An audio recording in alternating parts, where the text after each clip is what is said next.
Tuhan firman-Mu ajaib, kekal meski gunung menghilang. Tiada huruf yang gagal, tak terpatahkan sia-sia. Hidup seperti-Mu ya Allah, lebih dari emas. Aku bersaksi kitab-Mu, kitab yang suci. Mendengarkan firman-Mu, hibur hati yang luka. Terangilah langkahku kemanapun ku pergi. Biarkanlah firman-Mu berkuasa atasku. Ubahkanku, bebaskanku, ku mau menyenangkan-Mu. Tuhan firman-Mu ajaib, kekal meski gunung menghilang. Ubah dan bebaskan aku, mau menyenangkan-Mu. Selamat datang pemirsa yang terkasih dan para hadirin dimanapun Anda berada. Kembali dalam episode baru dari pembelajaran Alkitab harian semua kitab suci. Kita bersyukur kepada Tuhan atas kesempatan baru yang Ia berikan untuk kita dapat membaca firman-Nya dan membagikannya kepada semua orang dimanapun mereka berada. Sekalipun dunia yang kita tempatkan ini dipacu oleh kelaparan, tidak ada yang bisa memenuhi keinginan manusia, tapi kita memiliki kepuasan sejati dalam firman. Jadi kepuasan jiwa kita ada dalam firman-Nya dan saya mendorong Anda untuk mengikuti pembelajaran Alkitab ini bersama dengan keluarga Anda. Dalam pembelajaran kita dari kitab Mazmur, kita telah mencapai Mazmur pasal 143, pasal 144, dan pasal 145. Sebelumnya, mari kita sambut tamu kita, seorang pelayan Tuhan yang saya hormati, Saudara Yosef Riyad. Selamat datang, Saudara Yosef. Selamat datang Saudara Riyad. Juga menyambut para hadirin di studio, selamat datang semuanya. Saudara Yosef, Mazmur pasal 143, Mazmur Daud. Apa topik pembicaraannya? Faktanya subjek ini ada berbagai jenis. Maka saya lihat bahwa judul yang paling cocok adalah doa dengan banyak arah. Omong-omong ini adalah Mazmur tentang penyesalan yang terakhir. Jika saya Atau Mazmur Pertobatan. Mazmur Pertobatan, jika pemirsa ingat Mazmur Pertobatan terbagi menjadi 7, 6, 32, 38, 51, 102, 130. Dan yang terakhir 143, maka inilah Mazmur terakhir yang berbicara tentang penyesalan.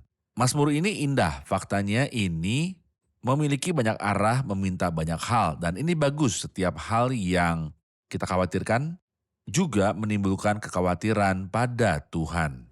Janganlah hendaknya kamu khawatir tentang apapun juga, tetapi nyatakanlah dalam segala hal keinginanmu pada Allah dalam doa dan permohonan dengan ucapan syukur. Jadi apa topik utama dari Mazmur ini? Karena memiliki lebih dari satu topik seperti doa contohnya. Sebagai contoh ayat 2 itu luar biasa. Janganlah berperkara dengan hamba-Mu ini, sebab di antara yang hidup tidak seorang pun yang benar di hadapan-Mu. Tapi pada ayat yang ketiga berbicara tentang hal lain. Sebab musuh telah mengejar aku dan mencapakan nyawaku ke tanah, menempatkan aku di dalam gelap seperti orang yang sudah lama mati. Ayat 5 beralih ke ide baru. Aku teringat kepada hari-hari dahulu kala. Aku merenungkan segala pekerjaan-Mu, aku memikirkan perbuatan tangan-Mu. Kemudian ia merindukan hubungan pada ayat 6. Aku menadahkan tanganku kepadamu. Jiwaku haus kepadamu seperti tanah yang tandus. Anda bisa melihat bahwa sang penulis dikelilingi dengan banyak ide dan ketika ia mengingat sesuatu, ia bertanya kepada Tuhan tentang hal itu. Ketika kita melewati sisa Mazmur, kita akan menemukan ide-ide lainnya. Hal yang indah bahwa dalam segalanya, saya beralih kepada Tuhan dalam doa. Saya akan bacakan beberapa ayat lalu ajukan pertanyaan. Ya Tuhan, dengarkanlah doaku, berilah telinga kepada permohonanku. Jawablah aku dalam kesetiaan-Mu demi keadilan-Mu. Janganlah berperkara dengan hamba-Mu ini, sebab di antara yang hidup tidak seorang pun yang benar di hadapan-Mu. Faktanya seringkali kita mendengar orang berdoa dan mereka mengandalkan karunia Allah daripada yang lain. Kita pun sama berdoa mengandalkan karunia Allah. Namun di sini dalam doa ia berkata, jawablah aku dalam kebenaran-Mu. Jadi sebenarnya apakah kita harus menghampiri Allah dengan kebenarannya sehingga ia menjawab kita atau dengan karunia-Nya? Ini adalah perdebatan. Kenapa? Karena beberapa orang menginginkan karunia Allah tapi tidak menginginkan kebenarannya. Ini tidak bisa terjadi. Kekristenan tidak mengajarkan bahwa Allah tidak memiliki karunia, tapi mengajarkan kita bahwa ia juga memiliki kebenaran dan keadilan. Dan bagaimana kita berlaku benar dan adil jujur dengan karunia? Dalam pengadilan dunia, saya selalu berkata bahwa perwakilan karunia yang dipanggil sebagai pengacara berbanding terbalik dengan perwakilan dari keadilan yang dipanggil sebagai jaksa. Tetapi dalam Kekristenan dua-duanya telah berkumpul, lebih tepatnya pada salib. Kasih dan kesetiaan akan bertemu, keadilan dan damai sejahtera akan Bercium-ciuman. bercium-ciuman. Karena saya berkata kepadanya, oh Tuhan, jawablah aku dengan kebenaran-Mu. Tebuslah aku dalam kebenaran-Mu, selamatkanlah aku dalam kebenaran-Mu dan dalam kasih karunia-Mu. Maka atribut dari Allah adalah satu kesatuan, kebenaran Allah, dan integritas dari atribut yang telah terlihat, yang memiliki keadilan dan karunia. Ketika saya bertanya kepada Allah untuk menyelamatkan saya dalam kebenaran dan karunia, saya berdiri di atas dasar yang kuat. Tapi kalau hanya dengan karunia Allah, maka di mana kebenarannya? Jika dalam pandangannya tidak seorang pun hidup benar, lalu bagaimana manusia bisa benar di hadapan Allah? Sebenarnya ini adalah pertanyaan yang Ayub tanyakan pada pasal 9 dari kitabnya. Masakah manusia benar di hadapan Allah jikalau ia ingin berperkara dengan Allah 1,000 kali ia tidak dapat membantahnya? Maka bagaimana dengan saya? Kalau saya dinyatakan kalah 100%, tetapi pujilah Tuhan, Tuhan memiliki cara untuk menebus saya dan menyelamatkan saya 100% ketika semua kebenarannya terpenuhi oleh alternatif. Siapakah alternatif itu?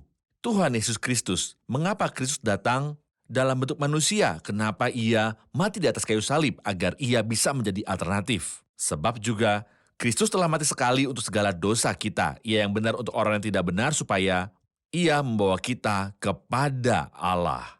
Berarti Kristus adalah satu-satunya yang membuat kita bisa dibenarkan di hadapan Allah dan mengembalikan hubungan kita dengannya. Benar. Doa kita pun telah dijawab karena adanya keadilan, karena Allah menawarkan bayarannya yang adalah kematian Kristus di Ya, kayu salib. benar.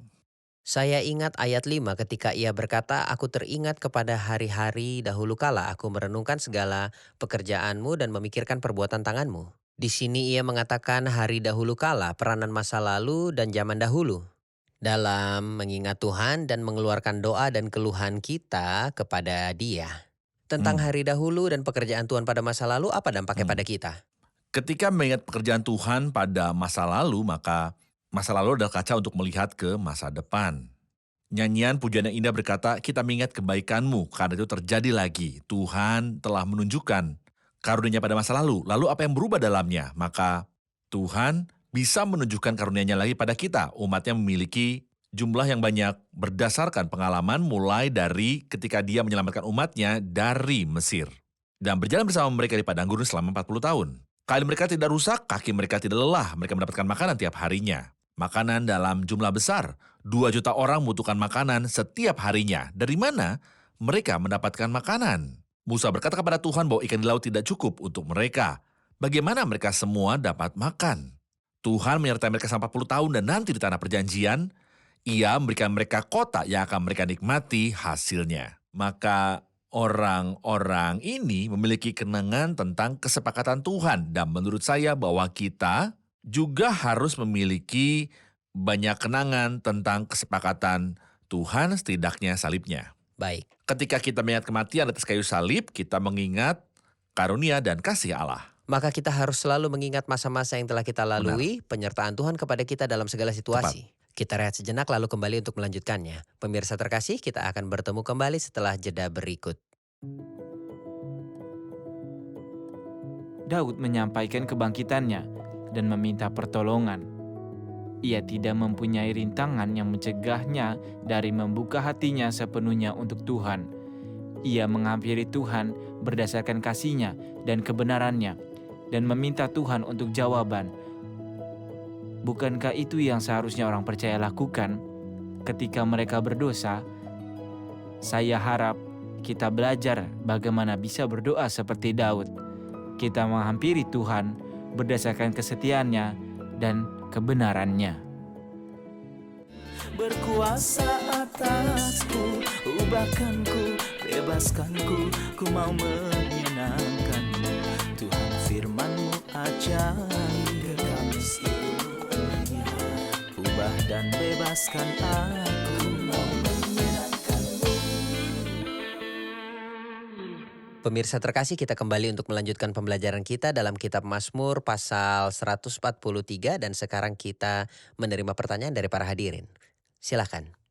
Ayat 7 berkata, jawablah aku dengan segera ya Tuhan, sudah habis semangatku, jangan sembunyikan wajah-Mu terhadap aku, sehingga aku seperti mereka yang turun ke liang kubur. Apa yang dimaksud dari ayat ini?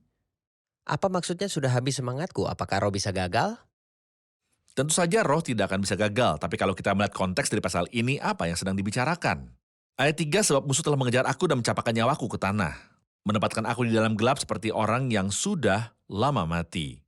Semangatku lemah lesu dalam diriku. Ia sudah di akhir dari dirinya Bukan sendiri. apa-apa. Ia bukan apa-apa.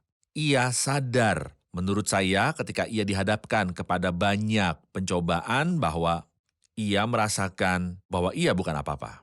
Maka ia berkata, jawablah aku dengan segera, ya Tuhan.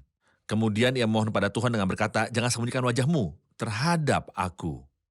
Dan kita mengucap syukur kepada Tuhan karena berdasarkan perjanjian baru, kita tidak perlu meminta hal seperti itu karena kita tahu bahwa mustahil bagi Tuhan untuk menyembunyikan wajahnya dari kita. Kenapa? Karena ia telah menyembunyikan wajahnya dari alternatif kita. Maka ketika Kristus mati ganti kita dan Allah menyembunyikan wajahnya dari Kristus ketika ia mewakili saya, maka setelah Kristus bangkit dari kematian setelah kainnya robek, saya yakin bahwa Allah selalu tersenyum kepada saya. Artinya Allah ada beserta saya. Hal yang selalu menyemangati kita adalah bahwa kita selalu disambut dalam hadirat Ya. Allah. Dan Allah melihat dan dipuaskan dalam Kristus. Suatu hari nanti kita akan bertemu dalam kemuliaan dan kita tidak akan dipisahkan dari wajahnya Benar, selamanya. Benar. Dan dasarnya adalah melalui kematian Kristus. benar. Ketika ia berteriak, Aba Bapa, Mengapa? mengapa engkau meninggalkan aku? Ia yang tidak menyayangkan anaknya sendiri, tetapi yang menyerahkan bagi kita semua. Bagaimana mungkin ia tidak mengaruniakan segala sesuatu kepada kita? Ya, saya membutuhkan tanggapan Anda untuk ayat 10. Ajarlah aku melakukan kehendak-Mu. Sebab engkaulah Allahku, kiranya rohmu yang baik itu menuntun aku di tanah yang rata. Apa yang dimaksud dengan di tanah yang rata dan apa peran Roh Kudus dalam menuntun kita di situasi seperti ini? Tanah yang rata artinya tanah kebenaran, yang artinya bahwa Roh Kudus selalu memimpin kita ke jalan yang benar. Roh Kudus tidak pernah memimpin saya ke jalan yang salah, yang membuat Tuhan marah terhadap saya. Tapi Roh Kudus akan memegang tangan saya untuk menuntun saya ke jalan yang benar dan karena ini ia berkata, ajarlah aku melakukan kehendak-Mu. Saya berjalan dalam jalan yang memuaskan-Mu. Saya selalu melakukan apa yang memuaskan Tuhan. Mari kita lanjut ke Mazmur 144, Mazmur Daud, yang dimulai dengan kata-kata ini, terpujilah Tuhan gunung batuku, yang mengajar tanganku untuk bertempur dan jari-jariku untuk berperang, yang menjadi tempat perlindunganku dan kubu pertahananku, kota bentengku dan penyelamatku, perisaiku dan tempatku berlindung, yang menundukkan bangsa-bangsa ke bawah kuasaku.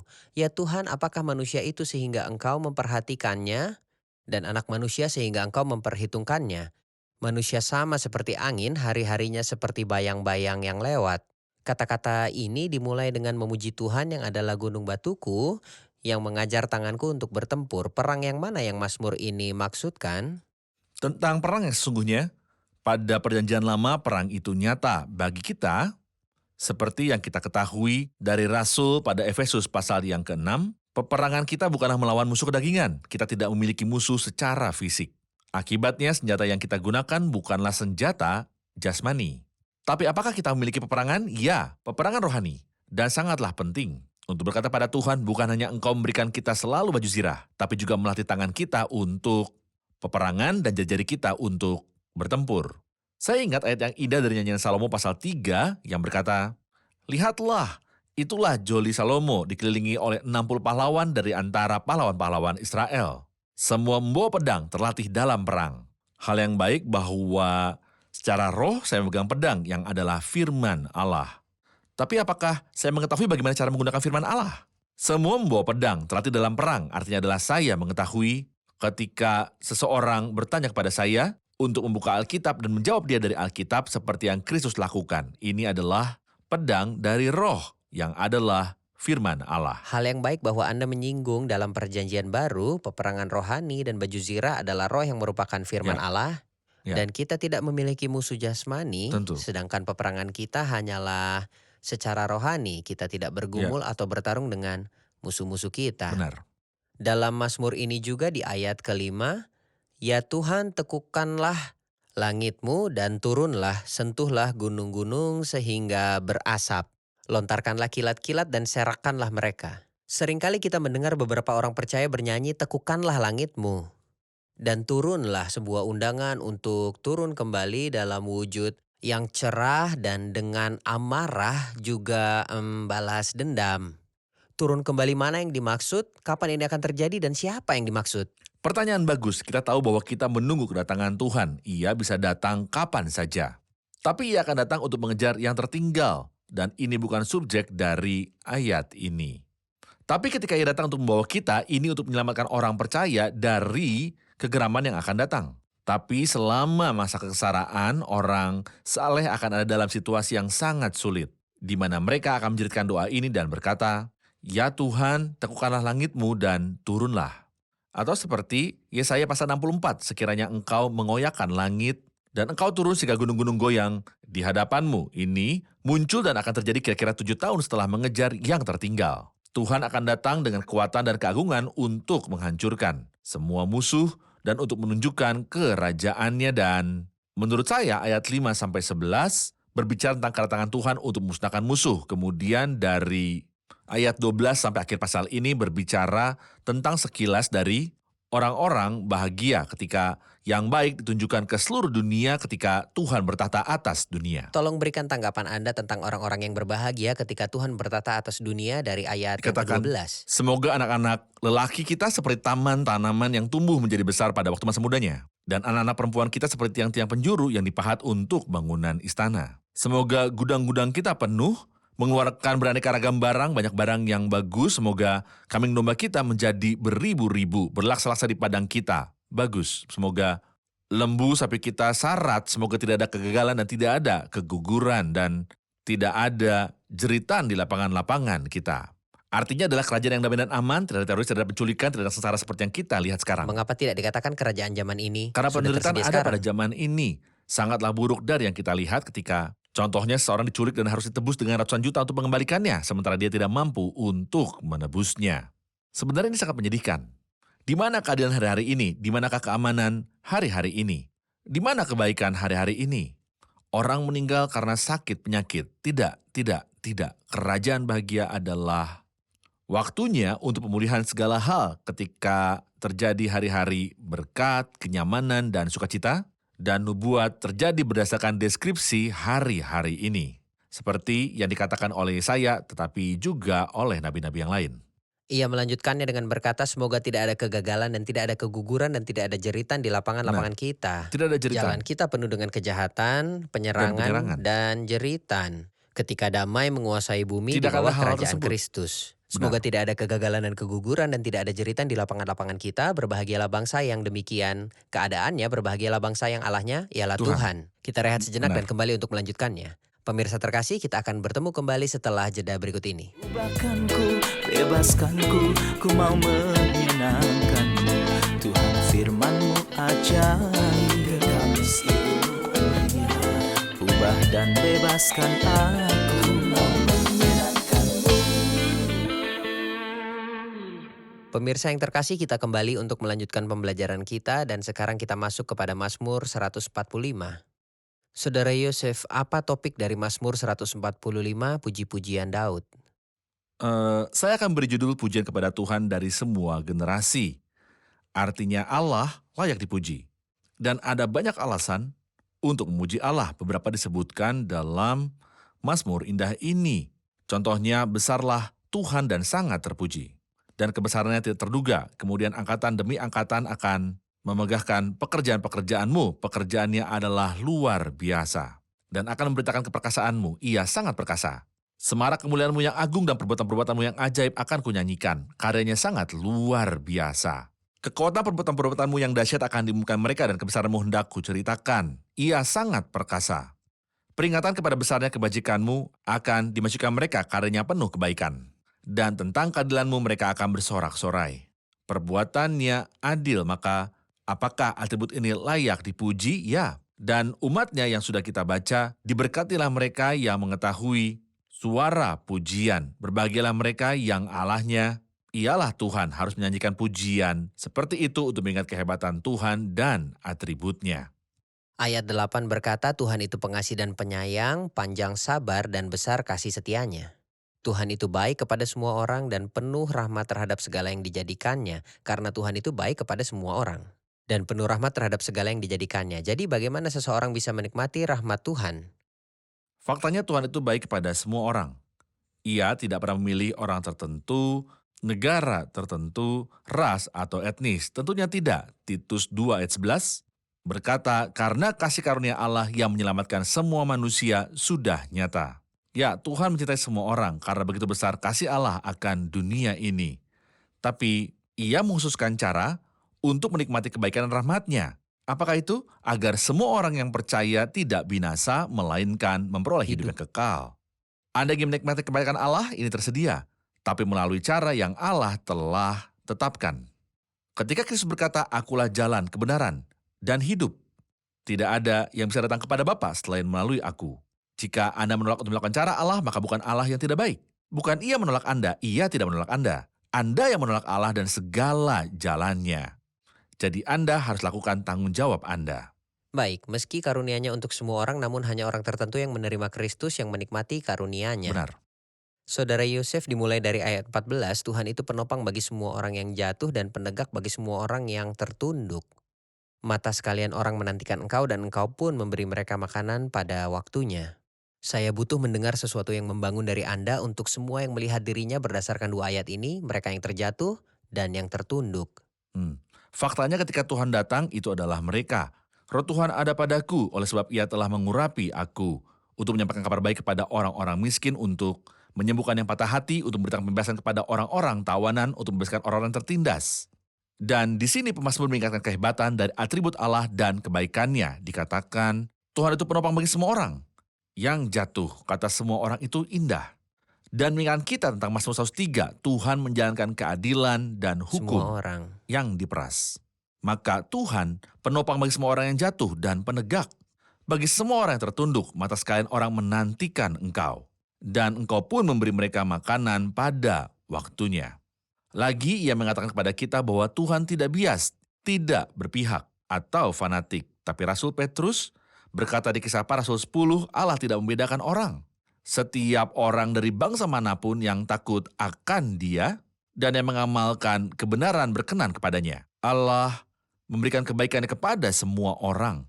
Engkau yang buka tanganmu dan yang berkenan mengenyangkan segala yang hidup.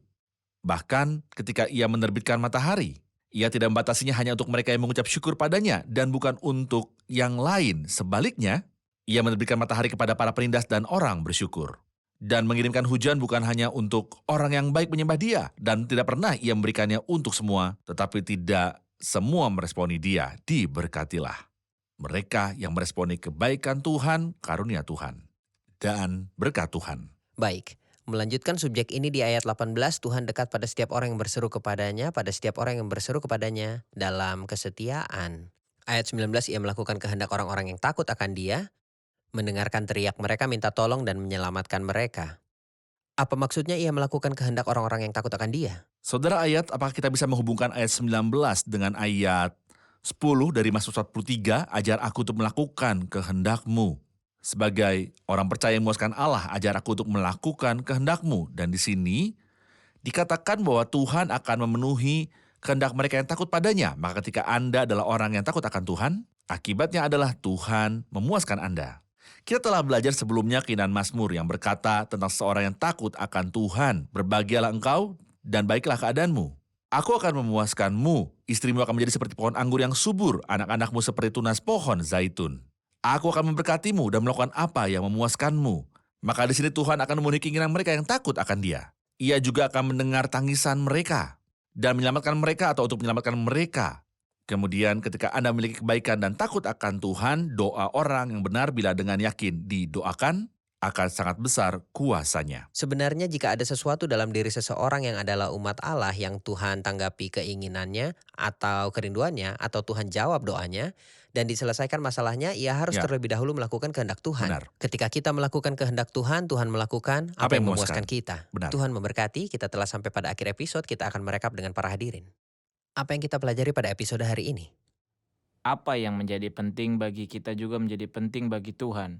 Maka kita tidak harus khawatir tentang apapun yang akan kita lalui. Karena Tuhan memperdulikan kepentingan kita. Puji Tuhan karena dialah yang bisa mengangkat orang yang jatuh, dan jika terjadi frustasi dari orang atau teman atau musuh, ialah yang mengangkat mereka yang tertunduk. Dan Tuhan Yesus Kristus bisa menawarkan meja yang berbagai macam, memuaskan jiwa dan juga fisik ataupun kerohanian kita. Kita berterima kasih selalu kepada Tuhan untuk firman-Nya, dan karena Ia memperdulikan kita selalu. Seringkali ketika kita bermasalah atau mengalami kesulitan, iblis datang mencobai untuk menggoda kita dan bertanya, di mana Allah? Tapi hal yang baik bahwa saya selalu ingat karunia Allah, dan saya menjawabnya bahwa Tuhan tidak pernah meninggalkan saya dan akan membebaskan saya dari masalah ini. Seringkali ketika saya menghadapi masalah atau kesulitan, iblis datang dan berkata kepada saya, "Di mana Allah?" Atau, "Kalau Ia mengasihimu, mengapa Ia meninggalkanmu?" Tapi hal yang baik bahwa saya selalu mengingat bahwa karunia Allah pada masa lalu, dan saya mengusir iblis dan saya menjawabnya bahwa Tuhan tidak pernah meninggalkan saya dan akan membebaskan saya dari masalah ini secepatnya. Baik.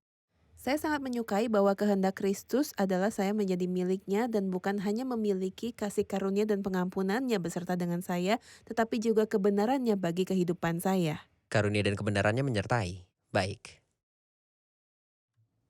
Ini menyemangati kita bahwa Allah tidak akan menyembunyikan wajahnya dari kita. Karena Ia tidak menyembunyikan wajahnya, melainkan Ia bersuka akan kita setiap waktu. Baik. Peter? Ketika Ia berkata dalam Mazmur 143, "Janganlah berperkara dengan hamba-Mu ini, sebab di antara yang hidup tidak seorang pun yang benar di hadapan-Mu." Saya bersyukur kepada Allah karena Ia mengajarkan kita bahwa kita dibenarkan dengan kebebasan.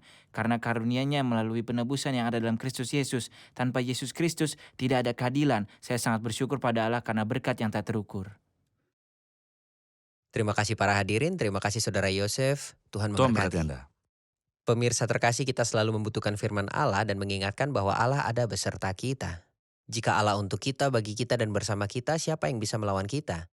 Lingkungan yang menekan mungkin bisa membuat kita lupa akan pertolongan Allah pada masa lalu. Tapi ingatlah kata-kata yang kita pelajari dari Mazmur 143 ayat 5. "Aku teringat kepada hari-hari dahulu kala, aku merenungkan segala pekerjaan-Mu." Anda bisa mengingat kapan saja akan apa yang Allah telah lakukan kepada kita dari dahulu kala. Bukan hanya bersama kita, tapi ayah kita dan kakek kita. Dalam sejarah di Alkitab dan sejarah dunia, Allah dari Daniel dan Tuhan dari Daud. Saat semua orang menyerang Anda mulai memikirkan sesuatu yang salah, bahwa Ia akan menyingkirkan Anda dan Anda akan berakhir. Ingatlah bahwa dari dahulu kala Allah sudah bersama dengan umat-Nya. Ingat akan apa yang Allah lakukan untuk umat-Nya di Mesir, bagaimana Ia bebaskan dari Mesir dan melindungi mereka dengan tangan-Nya sendiri. Bagaimana Ia kirimkan mereka ke padang gurun dan membebaskan mereka dari kesengsaraan. Bagaimana Ia selamatkan Daniel, Ia selamatkan beserta anak muda di tengah perapian. Ia berada bersama mereka. Ingatlah masa lalu dan kebaikan yang terjadi di masa lalu. Dan sebelum masalah itu datang, katakan, "Tetapi Tuhan telah mendampingi aku. Dan kuatkan aku, jika Ia telah melakukannya di masa lalu, Ia akan melakukannya sekarang, juga menyelamatkan kita di masa depan." Dan Allah berkata dengan mulutnya yang memberkati tentang gereja, bahwa di dunia, di atas batu karang ini aku akan mendirikan jemaatku, dan alam maut tidak akan menguasainya. Percayalah bahwa mata Allah melihat Anda dan tangannya ada bersama dengan Anda. Dan perkatakan ini pada diri Anda sendiri, jika Allah beserta kita, siapakah lawan kita? Sampai bertemu di episode berikutnya, Allah menyertai Anda.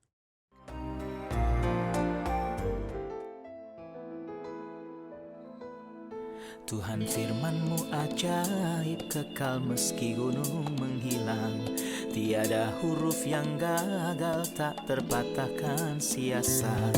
Hidup seperti-Mu ya Allah, lebih dari emas.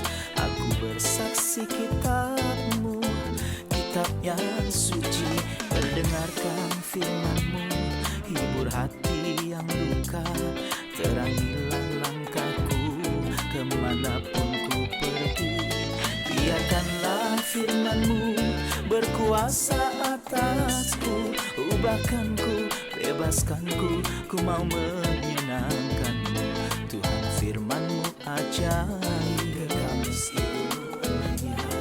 ubah dan bebaskan aku.